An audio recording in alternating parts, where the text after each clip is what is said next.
ಈ ರೈತರಿಗೆ ಇಂಥ ಕಷ್ಟದ ಸಂದರ್ಭದಲ್ಲಿ ಹೋಗಿ ಸಹಾಯ ಮಾಡಬೇಕು ಅನ್ನುವಂಥ ವ್ಯವಧಾನ ಇಲ್ಲ.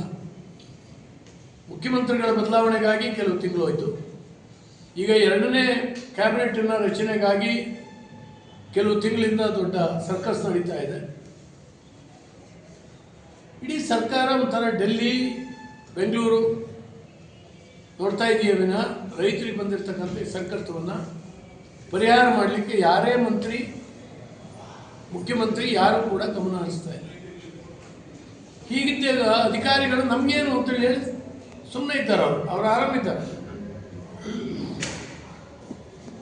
ಆದ್ದರಿಂದ ಒಂದು ವಿಶೇಷ ಸಂದರ್ಭ. ಕರ್ನಾಟಕ ರಾಜ್ಯದಲ್ಲಿ ಕಾಂಗ್ರೆಸ್ಸಿಗೆ ಸುಮಾರು 140 ಸೀಟ್ಗಳನ್ನು ಕೊಟ್ಟು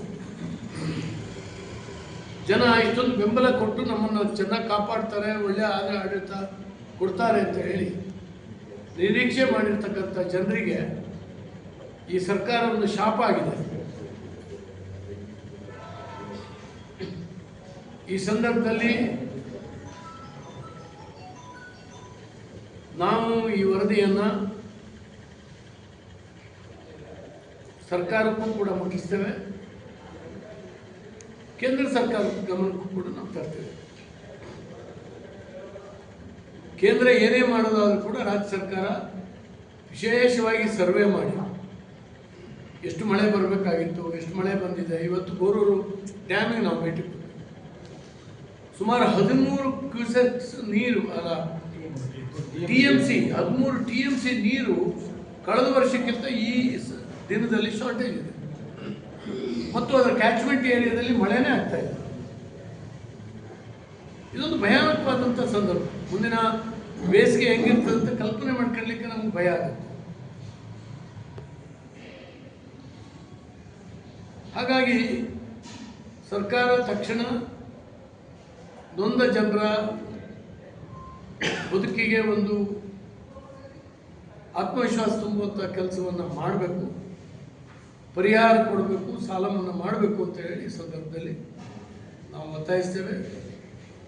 ರೈತರು ತುಂಬ ಹತಾಶೆಗೆ ಒಳಗಾಗಿದ್ದಾರೆ, ಅನೇಕರು ಆಕ್ರೋಶಕ್ಕೆ ಒಳಗಾಗಿದ್ದಾರೆ. ಇವತ್ತು ನಾವು ಸ್ಥಳಕ್ಕೆ ಭೇಟಿ ನೀಡಿದಾಗ ಸಹಜ ಅವರಿಗೆ ಈ ಪರಿಸ್ಥಿತಿ ಸುಖವಾಗಿದ್ದಾಗ ಯಾರು ಏನೂ ಮಾಡೋದು ಅವಶ್ಯಕತೆ ಇಲ್ಲ. ಕಷ್ಟದಲ್ಲಿ ಒಂದು ನಾಗರಿಕ ಸರ್ಕಾರ ನಮ್ಮ ಸಹಾಯಕ್ಕೆ ಬರಬೇಕು ಅನ್ನುವಂಥದ್ದು ಅವರ ಅಪೇಕ್ಷೆ ಇದೆ.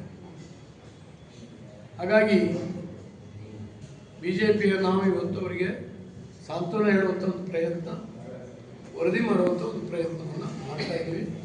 ನಮ್ಮೆಲ್ಲ ಇಡೀ ನಮ್ಮ ಸಂಘಟನೆಯ ಹಾಸನ ಜಿಲ್ಲೆಯ ಅಧ್ಯಕ್ಷರು ನೇತೃತ್ವದಲ್ಲಿ ಇಡೀ ಸಂಘಟನೆ ಮತ್ತು ನಮ್ಮ ಶಾಸಕರು ಇವತ್ತು ಪ್ರವಾಸ ಮಾಡಿದ್ದಾರೆ. ಇದು ಕೂಡ ಚಿಕ್ಕಮಗಳೂರಿನ ತರೀಕೆರೆ ಆ ಭಾಗದಲ್ಲಿ ಈಗ ಪ್ರವಾಸ ಮಾಡಿ